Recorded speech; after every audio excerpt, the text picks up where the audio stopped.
d'éveiller les consciences. Voilà le rapport mapping de près de 600 pages.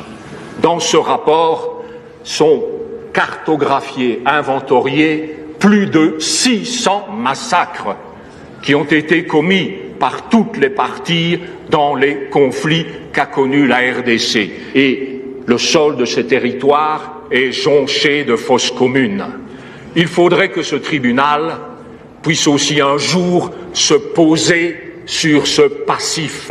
Ceci, c'est un acte d'accusation pour que la vérité et la justice qui sont inscrits au fronton de ce tribunal soient faites aussi pour les massacres commis à cette époque. Plus de 1230 victimes et témoins de tous ces massacres ont été interviewés par les enquêteurs et le rapport mapping décrit les incidents violents qui ont été commis à cette époque.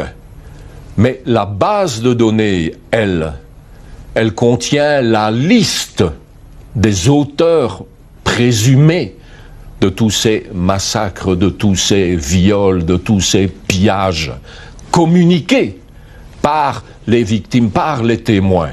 Cette liste noire, reste enfermée dans les tiroirs ou dans les coffres-forts du Haut Commissariat des Nations Unies à Genève, et pratiquement aucune juridiction, aucun tribunal national ou international ne peut aujourd'hui s'en servir. Ces noms-là sont consignés, sont mis dans des annexes qui sont confidentielles et qui peuvent être remis à la justice. Mais je pense pas que ce soit le rôle d'un projet mapping ou d'un rapport des droits de l'homme d'accuser directement des individus de responsabilité pénale individuelle. Mais ce qui est important, c'est que vous dites que vous avez ces noms. Vous avez la base de données des présumés criminels. Oui. Mais ça reste confidentiel, malgré que ce soit des crimes. Jusqu'à temps qu'il y ait une enquête. Oui, jusqu'à temps qu'il y ait une enquête judiciaire. Cette base de données